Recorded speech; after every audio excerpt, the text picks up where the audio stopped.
Hello everyone, मैं गुंजन डीका की तरफ से। आज मैं आप सभी के लिए लेके आई हूँ न्यू टॉपिक जो बायोटेक्नोलॉजी का हमारा चल रहा था। Very important chapter of class 12 है ना। तो इस चैप्टर के अंदर बहुत इंटरेस्टिंग चीजें हैं समझने के लिए।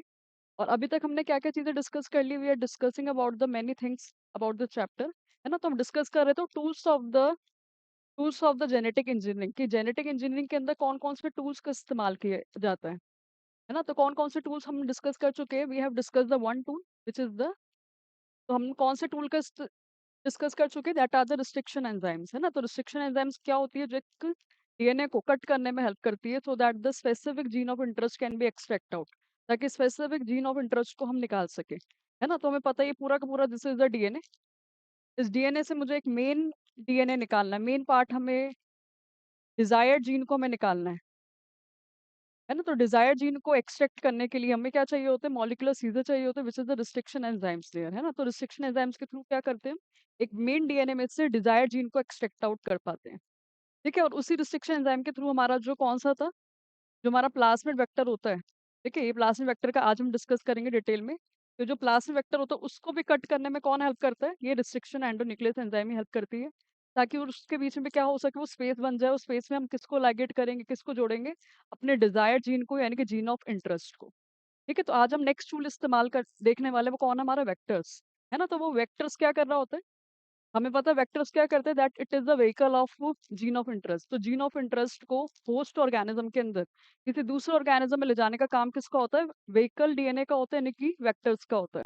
तो vectors are the vehicle DNA that helps in the transfer of desired gene into the host organism, है ना। तो ये जो व्हीकल डीएनए होता है, जो वेक्टर होता है, ये ट्रांसफर करने में हेल्प करता है हमारे डिजायर्ड जीन ऑफ इंटरेस्ट को होस्ट के अंदर, क्योंकि हम डायरेक्टली इंसर्ट नहीं कर सकते हैं। डायरेक्टली इंसर्ट करेंगे तो हमें पता है वो होस्ट ऑर्गेनिज्म की जो बॉडी है, वो डिजायर्ड जीन को, यानी कि पीस ऑफ जीन को क्या कर देगा, खत्म कर देगा।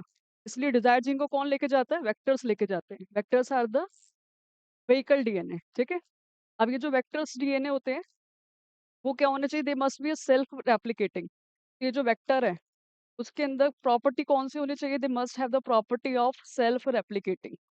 इनके अंदर प्रॉपर्टी होनी चाहिए सेल्फ रेप्लिकेटिंग की प्रॉपर्टी होनी चाहिए, यानी कि ये खुद से रेप्लिकेट कर सके, यानी कि अपनी खुद की मैनी कॉपीज बना सके। ठीक है। तो मैनी कॉपीज अगर ये बनाएंगे तो क्या होगा, क्योंकि अगर ये प्लास जो हमारा ये वेक्टर डीएनए जो होता है, वो जनरली सर्कुलर स्मॉल डीएनए होता है ना, सर्कुलर स्मॉल डीएनए, जिसमें हमारा एग्जांपल भी प्लास्मिड जाएगा।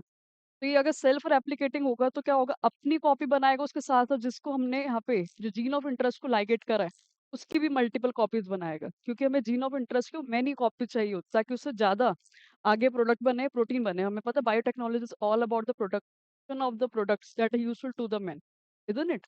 तो हमें ऐसे वेक्टर चाहिए होते हैं, ऐसे व्हीकल डीएनए चाहिए होते हैं, जो क्या होते हैं, सेल्फ रेप्लिकेटिंग होते हैं, यानी कि अपनी वो नंबर्स बढ़ा सके, अपनी कॉपीज बना पाएंगे तो क्या होगा, उसकी वजह से जो जीन ऑफ इंटरेस्ट है उसकी भी मल्टीपल कॉपीज बन पाएगी। ठीक है। जैसे एग्जांपल के लिए कौन आ गया, और इसलिए इन वेक्टर्स को हम क्या बोलते हैं, क्लोनिंग वेक्टर भी बोला जाता है। ये सेल्फ रेप्लिकेटिंग होते हैं, that's why they called as a cloning vector, क्योंकि क्लोन मतलब ये क्या होता है, रेप्लिकेशन। तो क्लोनिंग वेक्टर इनको बोला जाता है, क्योंकि ये क्लोनिंग वेक्टर क्या कर पाते हैं, सेल्फ रेप्लिकेशन कर पाते हैं, यानी कि मैनी कॉपीज बना पाते हैं। ठीक है। तो क्लोनिंग वेक्टर में सबसे पहले हमारा कौन आ जाता है, प्लास्मिड। जो सबसे ज्यादा हम इसी को सबसे पहले जो यूज किया गया एज अ क्लोनिंग वेक्टर, वो हमारा प्लास्मिड ही था। ठीक है। तो सबसे पहले कौन आ गया, प्लास्मिड। तो plasmid is what, is the extra circular DNA that has the capacity of doing the replication of its own. ठीक है। तो एक्स्ट्रा सर्कुलर डीएनए जो होता है उसको क्या बोलते हैं, प्लास्मिड। और इसके पास क्या होता है, अपने खुद से रेप्लिकेट करने की कैपेसिटी होती है, ये खुद से रेप्लिकेट कर सकता है। ठीक है। दूसरे कौन से हो सकते हैं वेक्टर, हमारे बैक्टीरियोफाज हो सकते हैं। तो बैक्टीरियोफाज कौन होते हैं, bacteriophage are not a bacteria. तो bacteriophage are the bacteria killer, जो कि कौन है, हमारे वायरसेस है ना। तो हर्षी चेस एक्सपेरिमेंट में भी हमने सुना था ये। तो बैक्टीरियोफाज कौन होते हैं, वायरसेस होते हैं। ये वायरसेस भी क्या कर सकते हैं, हमारे जीन ऑफ इंटरेस्ट को मेन होस्ट में ट्रांसफर करने का काम कर सकते हैं, क्योंकि वायरसेस क्या करते हैं, जेनेटिक मटेरियल को होस्ट के अंदर ट्रांसफर कर देते हैं। ठीक है। तो वेक्टर की तरह कौन काम करता है, सबसे पहले तो आ गया plasmid, which is extra circular DNA have the capacity of its replication, autonomous replicate कर सकता है ये। और जनरली किसके अंदर फाउंड होता है ये extra circular DNA, found in prokaryotic cell, found in prokaryotic cell. ठीक है। तो ये प्रोकैरियोटिक सेल के अंदर पाया जाता है। तो प्रोकैरियोटिक सेल में हमने बैक्टीरिया ले लिया, उसके पास एक मेन डीएनए तो होता ही है, साइड में जो एक्स्ट्रा सर्कुलर डीएनए प्रेजेंट होते हैं तो उसको क्या बोला जाता है, प्लाज्मिड, जो किसकी तरह काम करेगा, व्हीकल डीएनए की तरह काम करेगा, यानी कि हमारे जीन ऑफ इंटरेस्ट को होस्ट तक पहुंचाने में हेल्प करेगा। दूसरा कौन था, बैक्टीरियोफाज यानी कि वायरसेस, वायरसेस भी हेल्प कर सकते हैं transmission of the gene of interest into the host. और लास्ट कौन सा आ गया हमारे, कॉस्मिड्स। कॉस्मिड्स क्या होते हैं, they are the also a small circular DNA. Cosmids भी स्मॉल सर्कुलर डीएनए, पर इनके पास दोनों की प्रॉपर्टी होती है, वायरसेस की भी और प्लाज्मिड की भी। ठीक है, तो cosmids are the circular DNA but possess the both property of bacteriophage and plasmids. ठीक है, बट मेनली हमारा किस पे फोकस रहेगा, प्लाज्मिड्स पे रहेगा। और प्लाज्मिड्स क्या है, they are the extra circular DNA found in the prokaryotic cell and has the capacity of self replication. ये खुद से रेप्लिकेट कर सकता है, और रेप्लिकेशन होना एक वेक्टर की सबसे इंपॉर्टेंट प्रॉपर्टी है, ताकि रेप्लिकेट करेगा तो क्या होगा, उसकी वजह से उसकी कॉपी तो बनेगी बनेगी, साथ में जो उसमें हमने जो जीन ऑफ इंटरेस्ट को अटैच करा है, डिजायर्ड जीन को अटैच करा, उसकी भी मल्टीपल कॉपीज बनेंगी, क्योंकि हमें जीन ऑफ इंटरेस्ट की कॉपीज क्या चाहिए होती है, ज्यादा चाहिए होती है। ठीक है, अब देखो जो भी क्लोनिंग वेक्टर होगा, चाहे वो प्लाज्मिड हो, कॉस्मिड हो, उसके अंदर ये मेन 3 फीचर्स होने चाहिए। ठीक है, तो कोई भी अगर हमारा क्लोनिंग वेक्टर होगा, कोई भी हमारा अगर क्लोनिंग वेक्टर है, उस क्लोनिंग वेक्टर के अंदर वो 3 चीजें होनी चाहिए। सबसे पहले तो उसके अंदर क्या होना चाहिए, ओरिजिन ऑफ रेप्लिकेशन। उसके अंदर क्या होना चाहिए, ओरिजिन ऑफ रेप्लिकेशन। ठीक है, दूसरा उसके अंदर क्या होने चाहिए, रिस्ट्रिक्शन साइट्स होनी चाहिए। के अंदर क्या होनी चाहिए, रिस्ट्रिक्शन साइट्स होनी चाहिए। ठीक है, और थर्ड उसके अंदर क्या होने चाहिए, सेलेक्टेबल मार्कर्स। और क्या होने चाहिए उसके अंदर, सेलेक्टेबल मार्कर्स। ठीक है, तो हमारे जो वेक्टर है, जो क्लोनिंग वेक्टर है, उसके अंदर ये 3 चीजें तो होनी चाहिए। ठीक है, कौन कौन सी, सबसे पहले इसके अंदर ओरिजिन ऑफ एप्लीकेशन, दूसरा रिस्ट्रिक्शन साइट्स और सेलेक्टेबल मार्कर्स। ठीक है, अब देखो वन बाय वन इन तीनों को डिस्कस करते हैं, इन तीनों का काम क्या होता है फिर क्लोनिंग वेक्टर के अंदर। ठीक है, तो क्लोनिंग वेक्टर के अंदर ये तीनों चीजें होनी चाहिए, कौन कौन सी, origin of application, restriction sites और लास्ट हमारा कौन सा आ गया, सेलेक्टेबल मार्कर्स। ठीक है, तो ये हमारा, ये कौन है, this is the cloning vector. ये क्लोनिंग वेक्टर का नाम क्या है, ये जो हमारा क्लोनिंग वेक्टर, ये जो यहाँ पे लिखा है, वो हमारा ये कौन है, दिस इज अ प्लास्मिड। ये प्लास्मिड ही है ये। ठीक है, जिसका नाम क्या लिखा है, PBR322। PBR322। ठीक है, तो P stands for the plasmid, B and R stands for the, scientist का नाम है बॉलिवर ऑल्ड्रिच। ठीक है, तो बॉलिवर ऑल्ड्रिक्स के नाम से क्या आ गया, BR, उन्होंने सबसे पहले डिस्कवर करा ये।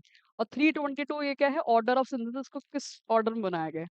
ठीक है, तो ये जो हमारा क्लोनिंग वेक्टर है, ये कौन है, हमारा PBR322, जिसका पेपर में डायग्राम आता है बनाने के लिए, फिर वो ABC करके पूछ लेता है।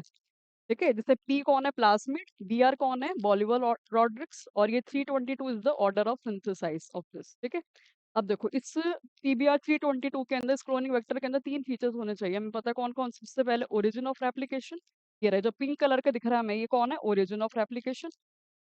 ठीक है, दूसरा इसके अंदर क्या होना चाहिए, रिकॉग्निशन साइट्स होनी चाहिए। Recognition sites are the, recognition sites या फिर रिस्ट्रिक्शन साइट्स होनी चाहिए।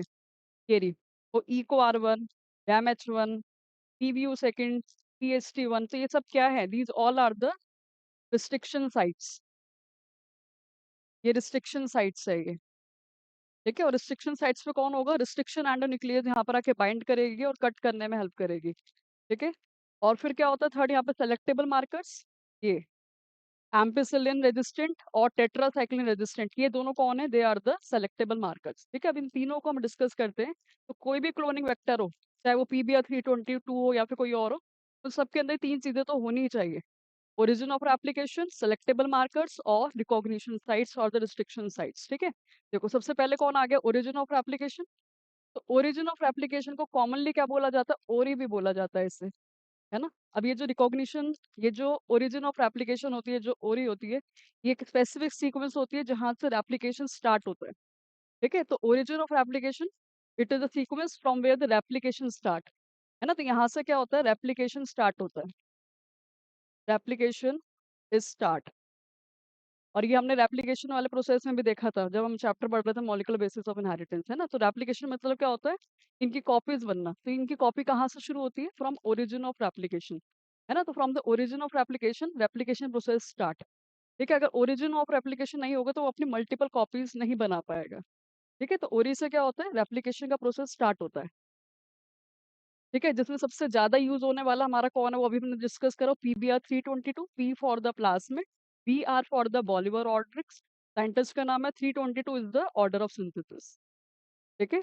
और ओरी के होने के वजह से क्या हो पाता है, वो हाई नंबर ऑफ कॉपीज बना पाएगा ये plasmid because of having the sequence which is the origin of replication. ठीक है। अब देखो सेकंड कौन आ जाएगा हमारा, सेकंड फीचर के आगे रिस्ट्रिक्शन साइट्स। इस प्लाज्मिड के अंदर, इन क्लोनिंग वेक्टर के अंदर क्या होने चाहिए, रिस्ट्रिक्शन साइट्स होने चाहिए। अब रिस्ट्रिक्शन साइट क्या है, रिस्ट्रिक्शन साइट ये वो सीक्वेंस है जहां पर रिस्ट्रिक्शन एंड न्यूक्लियस एंजाइम आके बाइंड करती है। ठीक है। तो रिस्ट्रिक्शन साइट्स क्या है, it is a sequence, it is a sequence where the restriction endonuclease enzyme, where the restriction endonucleases enzyme are is bind। ठीक है। यहीं पर ही कौन आके बाइंड करता है, रिस्ट्रिक्शन साइट्स पर रिस्ट्रिक्शन एंडोन्यूक्लियस आके बाइंड करती है। ठीक है। जैसे इको आर वन। ठीक है। तो इको आर वन क्या है, ये रिस्ट्रिक्शन साइट है ये। और रिस्ट्रिक्शन साइट पे आके कौन बाइंड करेगी, रिस्ट्रिक्शन एंडोन्यूक्लियस। तो यहाँ पे इको आर वन कहाँ पे आके बाइंड करेगी, यहाँ आके बाइंड करेगी। ठीक है। हिंट थर्ड कहाँ आके बाइंड करेगी, यहाँ आके बाइंड करेगी। बैम एच वन यहाँ। ठीक है। पी व्यू सेकेंड यहाँ। ठीक है। तो restriction sites are the sequence where the restriction endonuclease enzyme is bind. ठीक है। अब सबसे इंपॉर्टेंट चीज हमें क्या दिख रही है कि हर एक रिस्ट्रिक्शन एंड न्यूक्लियस एंजाइम के लिए एक ही सीक्वेंस होती है, एक ही जगह होती है। इको आर वन के लिए सिर्फ एक ही लोकेशन है, बैम एच वन के लिए एक ही लोकेशन है। ठीक है। ऐसा किसी भी प्लास्मिड में नहीं होता है कि जहां पर क्या हो, एक से ज्यादा एक से ज्यादा एक ही एंजाइम के लिए लोकेशन हो, एक एंजाइम के लिए एक ही लोकेशन होती है, एक ही रिकॉग्निशन साइट होती है। ठीक है। तो very important, one restriction enzyme has one restriction site. ठीक है। एक रिस्ट्रिक्शन एंडोन्यूक्लियस एंजाइम के लिए एक ही जगह होगी, एक ही रिकॉग्निशन साइट होगी। ठीक है। सपोज अगर हम कर लेते हैं यहाँ पर क्या होता है, अगर इको आर वन के लिए दो जगह होती सपोज, तो इको आर वन यहाँ पर भी आके बाइंड कर जाएगी, और इको आर वन अगर यहाँ भी होती तो इको आर वन यहाँ भी आके बाइंड कर जाती है, और दो दो जगह से बाइंड करेगी तो ये तो प्लाज्मिड दो हिस्सों में टूट जाएगा, मैनी पार्ट्स में डिवाइड हो जाएगा। ठीक है। तो मैनी पार्ट्स में डिवाइड नहीं करवाना होता हमें, सिर्फ हमें एक स्मॉल स्पेस चाहिए, छोटा सा गैप चाहिए। ठीक है। तो क्या होता है, हर एक एंजाइम के लिए एक ही रिकॉग्निशन साइट होती है। ठीक है। One site for the one recognition, one restriction endonuclease enzyme. ठीक है। तो इको आर वन के लिए एक होगा, बैमेच वन के लिए एक होगा, सेल वन के लिए एक होगा, सबके लिए एक एक ही लोकेशन होगी। ठीक है। और यहीं पर आके क्या होता है, इतनी रिस्ट्रिक्शन साइट्स पे क्या होता है, रिकॉग्निशन सीक्वेंस होती है for the restriction endonuclease enzyme. तो यहीं पर ही रिकॉग्निशन सीक्वेंस है, तो यहीं पर आके कौन बाइंड करती है, रिस्ट्रिक्शन एंडोन्यूक्लियस एंजाइम आके बाइंड करती है। और बाइंड करके वो क्या करेगी, कट कर देगी डीएनए को, है ना। हमारे जो ये वेक्टर डीएनए जो क्लोनिंग वेक्टर है उसको वो कट कर देगी। ठीक है। क्लियर नहीं है, तो हमारा ये जो कौन है, ये दिस इज द PBr322। और PBr322 में यहाँ पर कौन है हमारी, ये इको आर वन है। ठीक है। तो इको आर वन यहाँ पर आके बाइंड करी, क्योंकि इसकी सीक्वेंस जो थी, रिकॉग्निशन सीक्वेंस जो थी इको आर वन के लिए वो यहीं पर ही है। तो इको आर वन जो वो यहाँ आके बाइंड कर गई, और यहीं पर आके बाइंड करने के बाद इसने क्या करा, इस वेक्टर को, इस प्लाज्मिड वेक्टर को क्या कर दिया, कट कर दिया। और कट करने की वजह से क्या हो गया, उसमें ऐसे स्पेस क्रिएट हो गया। ये नहीं है। तो हर वेक्टर के अंदर, हर क्लोनिंग वेक्टर के अंदर क्या होनी चाहिए, एक रिकॉग्निशन साइट होनी चाहिए for the one restriction endonuclease. तो इको आर वन की वजह से अगर हम इस इको आर वन का इस्तेमाल करेंगे तो इको आर वन की वजह से यहाँ गैप बन जाएगा, डैम एच वन का करते तो वो यहाँ बन जाता, कुछ इस तरीके से, है ना। तो हमें अगर वेक्टर के अंदर गैप क्रिएट करना है तो वो किसके थ्रू किया जाता है, by the restriction endonuclease enzyme के थ्रू। ठीक है। और इन्हीं गैप में फिर आगे हम किसको बाइंड करेंगे, किसको लाइगेट करेंगे, जीन ऑफ इंटरेस्ट को आके लाइगेट करेंगे। ठीक है। अब देखो थर्ड कौन सा आ जाता है हमारा, थर्ड कौन आ गया हमारा, वो सेलेक्टेबल मार्कर्स। हर क्लोनिंग वेक्टर के अंदर कौन होने चाहिए, दो चीजें तो होनी चाहिए। सबसे पहले तो ओरिजिन ऑफ रेप्लिकेशन, जहां से रेप्लिकेशन का प्रोसेस स्टार्ट होगा। दूसरा क्या होना चाहिए, रिस्ट्रिक्शन साइट्स होनी चाहिए, जो एक एंजाइम के लिए एक ही होनी चाहिए, ताकि वहां पर क्या हो, कट लग के एक गैप बने, और वहीं पर ही आके क्या होगा, जीन ऑफ इंटरेस्ट आके लाइगेट कर जाएगा। अब थर्ड चीज सबसे इंपॉर्टेंट क्या होनी चाहिए, सेलेक्टेबल मार्कर्स। ठीक है। थर्ड क्या होना चाहिए, उनमें सेलेक्टेबल मार्कर्स होने चाहिए। तो सेलेक्टेबल मार्कर्स क्या होता है, selectable markers are the antibiotic resistant gene, antibiotic resistant gene.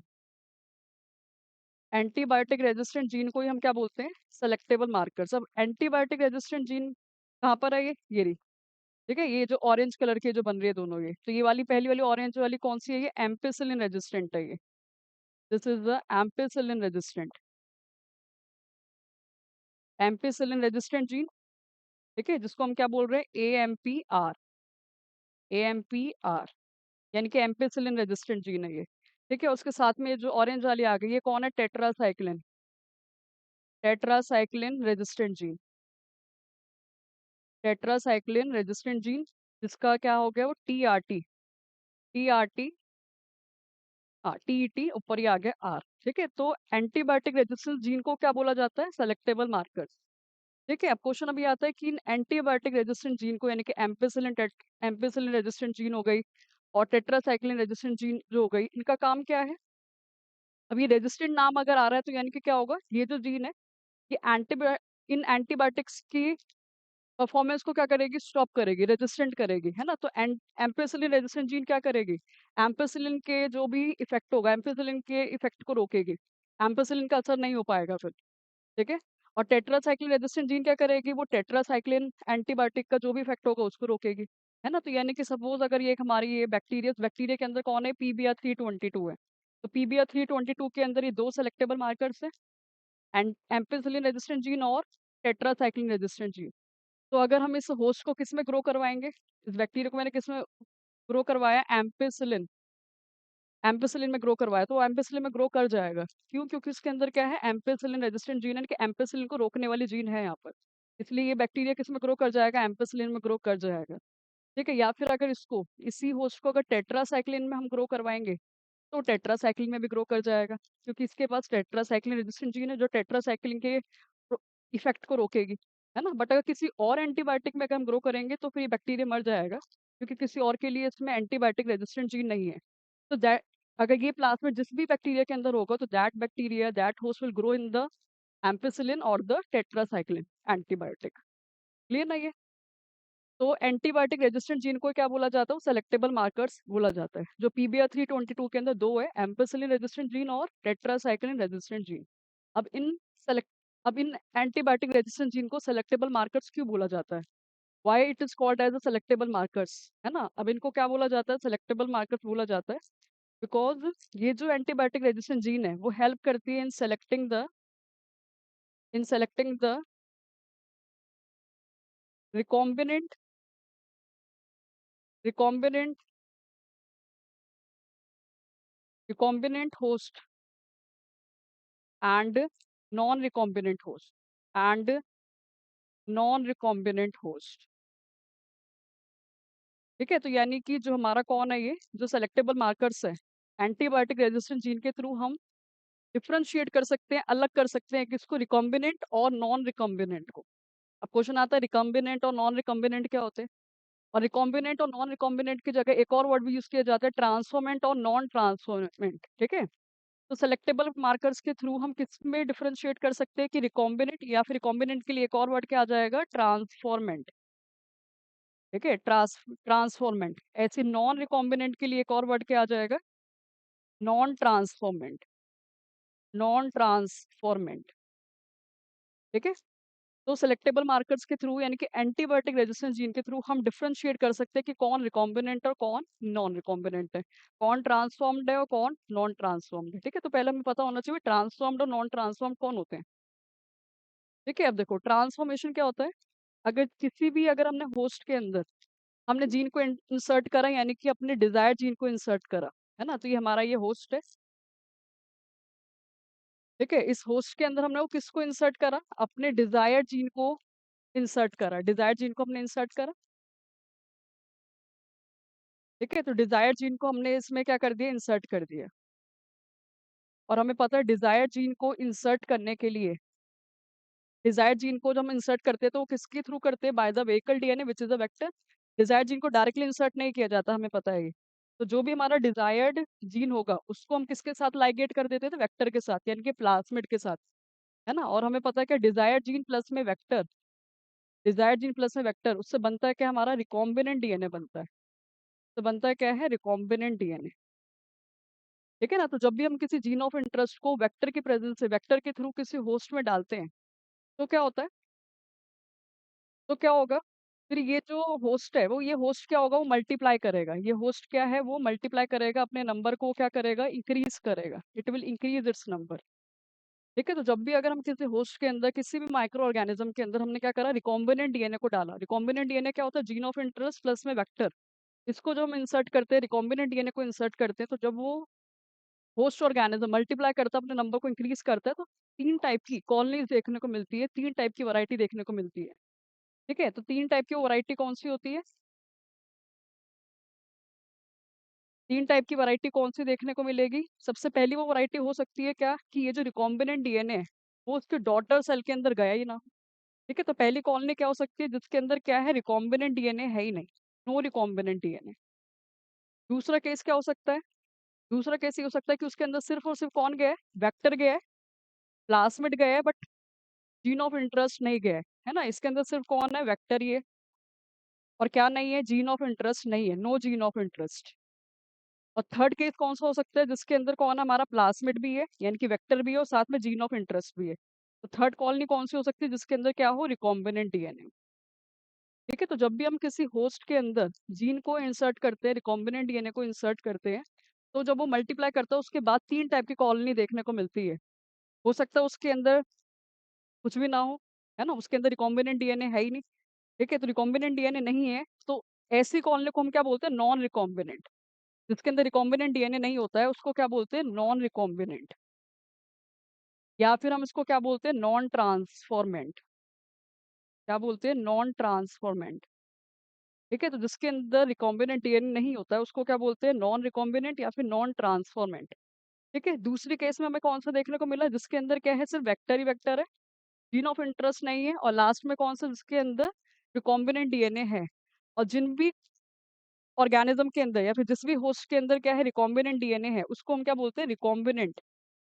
This is a recombinant host, या फिर ये रिकॉम्बिनेंट कॉलोनी बनेगी यहाँ पर। ठीक है, तो जिनके अंदर रिकॉम्बिनेंट डीएनए होता है वो कौन है, रिकॉम्बिनेंट या फिर ट्रांसफॉर्मेंट। और जिनके अंदर रिकॉम्बिनेंट डीएनए नहीं होता है, उनको क्या बोलते हैं, नॉन रिकॉम्बिनेंट या फिर नॉन ट्रांसफॉर्मेंट। क्लियर ना ये। और इसी प्रोसेस को क्या बोला जाता है, ट्रांसफॉर्मेशन। क्योंकि रिकॉम्बिनेंट डीएनए के आने की वजह से होस्ट के अंदर क्या आते हैं, चेंजेस आते हैं। होस्ट जो है वो थोड़ा सा बदल जाएगा, बिकॉज उसके अंदर क्या आ गई है, डिजायर्ड जीन आ गई है, बाहर की जीन आ गई है ना। तो रिकॉम्बिनेंट डीएनए को इंसर्ट करने की वजह से होस्ट में चेंजेस आएंगे। That's why this is called as a transformation. तो हमें डिस्टिंग्विश करना है कि ये कॉलोनी कैसी, रिकॉम्बिनेंट है या फिर नॉन रिकॉम्बिनेंट है, कि उसके अंदर रिकॉम्बिनेंट डीएनए है या फिर नहीं है। तो हम कैसे डिफरेंशिएट कर सकते हैं, बाय द सेलेक्टेबल मार्कर्स, है ना। तो सेलेक्टेबल मार्कर्स ही हेल्प करता है रिकॉम्बिनेंट और नॉन रिकॉम्बिनेंट में डिफरेंशिएट करने में। और सेलेक्टेबल मार्कर्स हमें पता है कौन होते हैं, they are the antibiotic resistant gene है ना, जो PBR322 के अंदर दो है, एम्पिसिलिन रेजिस्टेंट जीन और टेट्रासाइक्लिन रेजिस्टेंट जीन। ठीक है, अब देखो ये कैसे हेल्प करते हैं, how they help in the differentiating between the recombinant and non recombinant. ये सेलेक्टेबल मार्कर्स कैसे डिफरेंशिएट करने में हेल्प करते हैं, देखो क्या होता है। ठीक है, तो ये हमारा वो कौन हो गया, ये दिस इज द PBR322। और PBR322 के अंदर यहाँ पे दो क्या थी, दो सेलेक्टेबल मार्कर्स हैं, दो एंटीबायोटिक रेजिस्टेंट जीन है। ठीक है, ये वाली तो कौन है, टेट्रासाइक्लिन, टेट्रासाइक्लिन रेजिस्टेंट। और ये कौन है, एम्पिसिलिन रेजिस्टेंट। ठीक है, तो ये दोनों कैसे हेल्प करने में हेल्प कर, ये कैसे हेल्प करेंगे in differentiate between the recombinant and non recombinant. देखो क्या होगा, हमने क्या करा, अगर ये तो कौन सा है, this is the normal clone vector है, this is the normal vector. इस वेक्टर के अंदर क्या नहीं है, नो जीन ऑफ इंटरेस्ट। इसके अंदर कोई, इसके अंदर भी डिजायर्ड जीन नहीं है। इसके अंदर क्या नहीं है, हमारा डिजायर्ड जो हमें जीन इंसर्ट करना है, इसमें डिजायर्ड जीन नहीं है। ठीक है ना, डिजायर्ड जीन इसके अंदर नहीं है, सिर्फ नॉर्मल क्या हमारा वेक्टर है, PBR322 प्लास्मिड है ये। ठीक है, तो यानी कि ये क्या नहीं है, रिकॉम्बिनेंट डीएनए नहीं है, this is not a recombinant DNA. ठीक है, ये नॉर्मल सिर्फ ये वेक्टर है, प्लास्मिड है, PBR322 है।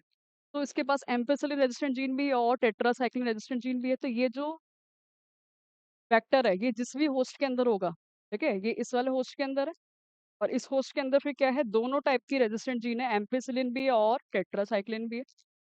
ठीक है, तो जिस भी होस्ट के अंदर सिर्फ क्या होगा, ये वेक्टर होगा, यानी कि रिकॉम्बिनेंट डीएनए नहीं होगा, तो क्या करेगा, it will grow, it will grow in both, it will grow in both ampicillin, it will grow in both ampicillin and tetracycline. तो जिस भी होस्ट के अंदर सिर्फ और सिर्फ क्या होगा, ये प्लाज्मिड वेक्टर होगा, तो PBr322 होगा, तो क्या होगा, वो दोनों में ग्रो कर रहा होगा, एम्पिसिलिन एंटीबायोटिक के अंदर भी और टेट्रासाइक्लिन के अंदर भी, बिकॉज अब इसके पास दोनों रेजिस्टेंट जीन है, एम्पिसिलिन को खत्म करने वाली जीन भी है और टेट्रासाइक्लिन के अंदर भी खत्म करने वाली जीन है। तो अगर वो दोनों में ग्रो कर रहा है, अगर हमारा ये होस्ट अगर दोनों में ग्रो कर रहा होगा, तो हम समझ जाएंगे इसके अंदर क्या है, रिकॉम्बिनेंट डीएनए नहीं है। ठीक है, अगर दोनों में ग्रो कर रहा होगा, if it is grow in the both ampicillin and tetracycline, तो ये हमारा होस्ट कैसा है, तो ये होस्ट हमारा नॉन रिकॉम्बिनेंट है। This is a non recombinant, या फिर हम बोल सकते हैं नॉन ट्रांसफॉर्मेंट। ठीक है, जिस समय क्या पता लग रहा है कि इसके अंदर क्या नहीं है, रिकॉम्बिनेंट डीएनए नहीं है, अगर ये दोनों में ग्रो होता हुआ नजर आया हमें तो। ठीक है, दूसरा केस हमने क्या देखा, और दूसरे केस के अंदर हमने क्या करा, अपनी डिजायर जीन को इंसर्ट कर दिया। ठीक है, we are inserting the desire gene, है ना, हमने डिजायर जीन को इंसर्ट कर दिया in the tetracycline resistant gene के अंदर। ठीक है, तो हमने क्या कर दिया, we are insert the desire gene, हमने अपनी डिजायर जीन को किसमें इंसर्ट कर दिया, within the tetracycline, within the tetracycline resistant gene के अंदर। ठीक है, तो टेट्रासाइक्लिन रेजिस्टेंट जीन के अंदर हमने अपनी डिजायर जीन को इंसर्ट कर दिया। ठीक है, तो क्या होगा, तो ये PBr322 है, और हमने अपने डिजायर जीन को किस में इंसर्ट कर दिया, डिजायर जीन को हमने इंसर्ट कर दिया टेट्रासाइक्लिन रेजिस्टेंट जीन के अंदर। अब टेट्रासाइक्लिन रेजिस्टेंट जीन के अंदर हम इंसर्ट कर देंगे, तो टेट्रासाइक्लिन जीन तो हमारी क्या हो जाएगी, डिस्टॉर्ट हो जाएगी, खराब हो जाएगी, इनएक्टिव हो जाएगी। तो हमने क्या करा, वो टेट्रासाइक्लिन रेजिस्टेंट जीन के बीच में ही हमने अपने डिजायर जीन को इंसर्ट कर दिया, डिजायर जीन को इंसर्ट कर दिया टेट्रासाइक्लिन रेजिस्टेंट जीन में।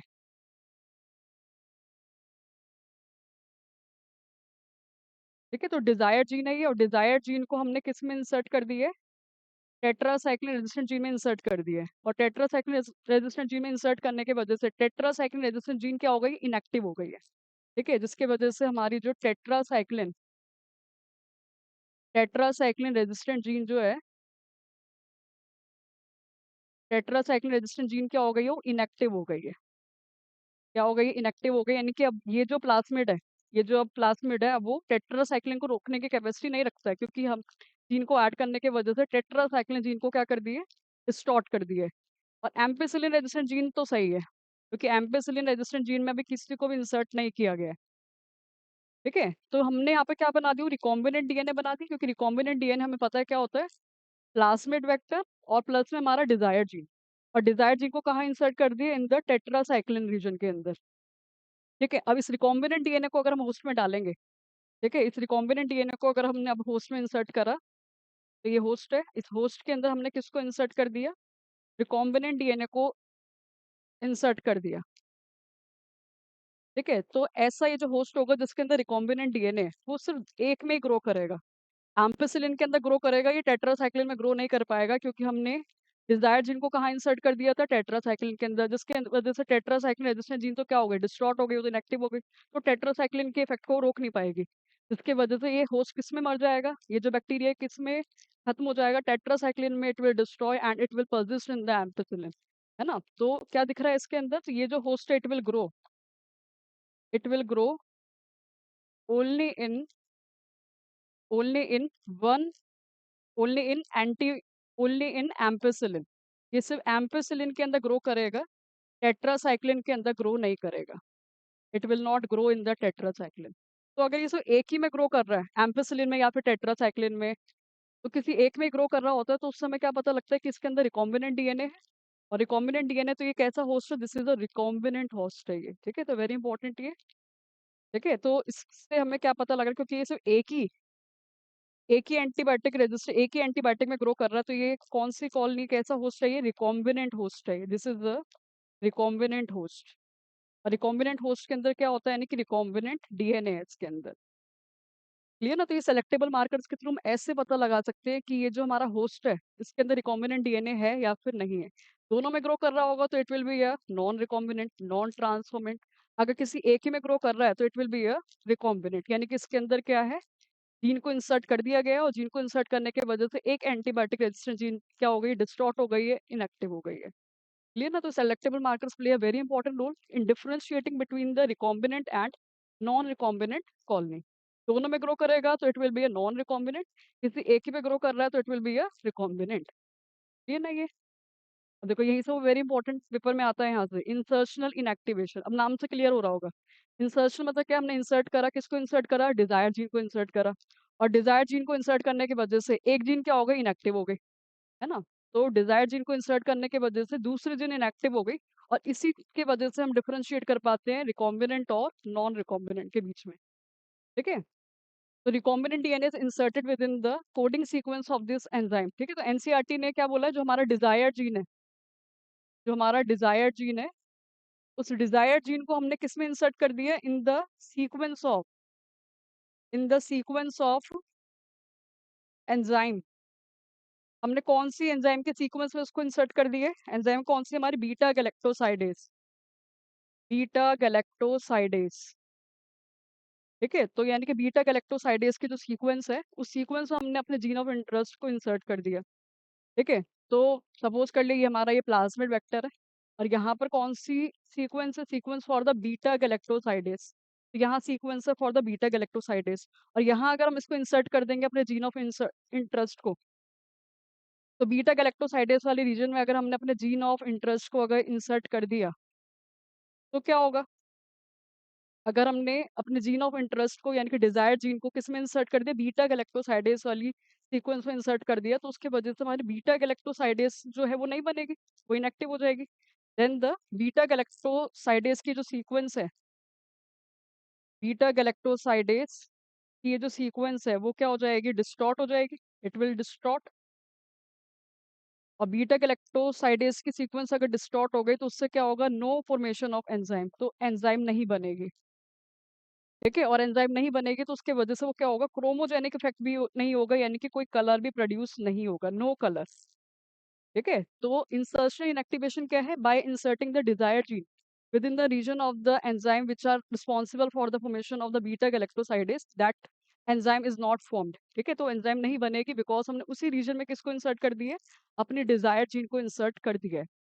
ठीक है, तो बीटा गैलेक्टोसाइडेज नहीं बना, और बीटा गैलेक्टोसाइडेज अगर नहीं बनेगा तो वो सबस्ट्रेट को क्या नहीं करेगा, सबस्ट्रेट को वो कैटलाइज नहीं करेगा, सबस्ट्रेट के साथ वो रिएक्ट नहीं करेगा, जिसकी वजह से बीटा गैलेक्टोएंजाइम के ना होने की वजह से कोई कलर भी एमिट नहीं होगा। ठीक है, और अगर सपोज हमने केस कौन सा ले लिया, जब हमने एंजाइम को इंसर्ट नहीं कर, अपनी जीन ऑफ इंटरेस्ट को इंसर्ट नहीं करा है। ठीक है, तो हमारा ये प्लास्मिड वेक्टर है ये। ठीक है, और इसके अंदर क्या है, सीक्वेंस है for the beta galactosidase, beta galactosidase की सीक्वेंस है, और हमने यहाँ पर क्या नहीं करा है, जीन ऑफ इंटरेस्ट को इंसर्ट नहीं करा है, तो क्या होगा, इस बीटा गैलेक्टोसाइडेज से क्या बनेगी, बीटा गैलेक्टोसाइडेज बनेगा, it will form the beta galactosidase. और बीटा गैलेक्टोसाइडेज क्या करेगा, सबस्ट्रेट के साथ क्या करेगा, वो रिएक्ट करेगा, और सबस्ट्रेट के साथ रिएक्ट करने के बाद कौन सा कलर प्रोड्यूस करेगा, ब्लू कलर प्रोड्यूस करेगा, it will produce the blue colour. ठीक है, तो बीटा गैलेक्टोसाइडेज एंजाइम अगर बनती है तो कलर कौन सा बनता है, ब्लू कलर। अगर बीटा गैलेक्टोसाइडेज नहीं बन रही है तो कौन सा कलर बनता है, व्हाइट कलर। नो कलर मतलब क्या हो गया, व्हाइट कलर।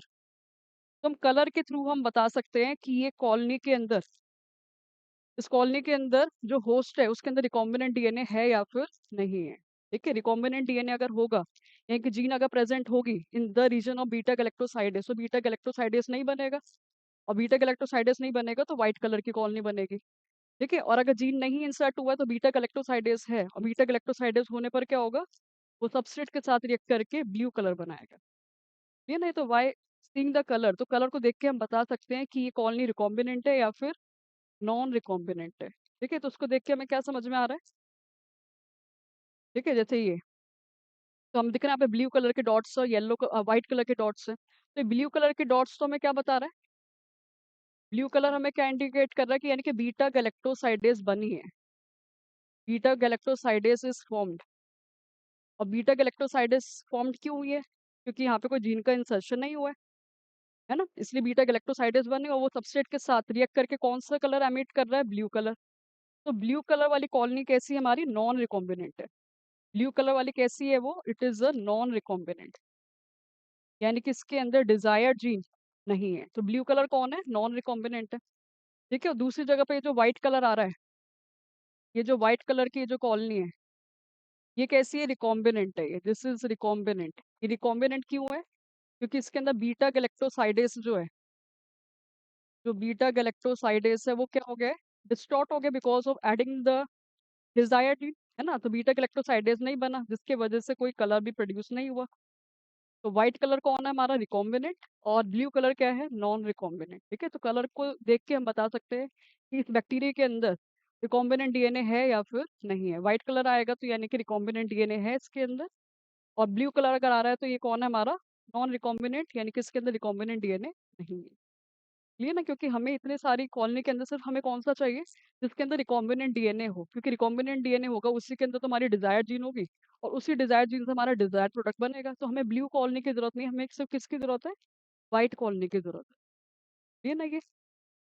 तो this is all about the tools that are use in the tools that are use in the कौन से टूल जो यूज होते हैं इसके अंदर? जो टूल्स यूज होते हैं इन द जेनेटिक इंजीनियरिंग, है ना। तो जेनेटिक इंजीनियरिंग के अंदर कौन कौन से टूल्स होते हैं वो हमने देख लिए। That are the restriction endonucleases enzyme, जो कट करने में हेल्प करती है ना, एट अ स्पेसिफिक साइट। और वो साइट कैसी थी? पैलिंड्रोमिक थी, यानी कि आगे या पीछे से हम उसको रीड करेंगे it will be the same. ठीक है, तो restriction endonucleases enzyme will help in the cutting the DNA so that the desired gene can be extract out, ताकि हमें जीन ऑफ इंटरेस्ट मिल जाए। ठीक है, और उसी रिस्ट्रिक्शन एंडोन्यूक्लियस एंजाइम से हम वेक्टर को भी कट करते हैं, प्लाज्मिड को भी कट करते हैं। और वेक्टर क्या करता है? Helps in the transmission of the gene of interest from one organism to the host organism. और सब वेक्टर के अंदर तीन चीजें होनी चाहिए, वो हमने देखी कौन कौन सी थी। That are the origin of replication, उसके बाद आगे सेलेक्टेबल मार्कर्स, और बीच में हमारी आगे रिकॉग्निशन साइट्स, है ना। और रिकॉग्निशन साइट्स सबके लिए क्या होने चाहिए? एक एक ही होने चाहिए। EcoR1 के लिए एक, BAMH1 के लिए एक। ठीक है, और सेलेक्टेबल मार्कर्स कौन है? हमारे एंटीबायोटिक रेजिस्टेंट जीन ही है, जिसके थ्रू हम पता लगा सकते हैं कि ये हमारी कॉलोनी रिकॉम्बिनेंट है या फिर नहीं है। और रिकॉम्बिनेंट कॉलोनी कौन सी थी? जिसके अंदर रिकॉम्बिनेंट डीएनए होता है ना। तो जो एक ही एंटीबायोटिक में अगर ग्रो कर रहा होगा तो वो तो कौन है? रिकॉम्बिनेंट। और अगर वो दोनों एंटीबायोटिक में ग्रो कर पा रहा है तो it will be a non recombinant. और कलर के थ्रू भी हम पता लगा सकते हैं। ब्लू कलर आ रहा है तो ये नॉन रिकॉम्बिनेंट है, और व्हाइट कलर आ रहा है तो इट इज अ रिकॉम्बिनेंट। ठीक है, तो होप्स आपको यहाँ तक समझ में आया होगा कि कैसे जेनेटिक इंजीनियरिंग के अंदर इन टूल्स का इस्तेमाल किया जाता है और उनके क्या क्या फीचर्स होते हैं। ठीक है, तो in the next lecture we will discuss its more about of this chapter. Hope so you all enjoy this. Thank you.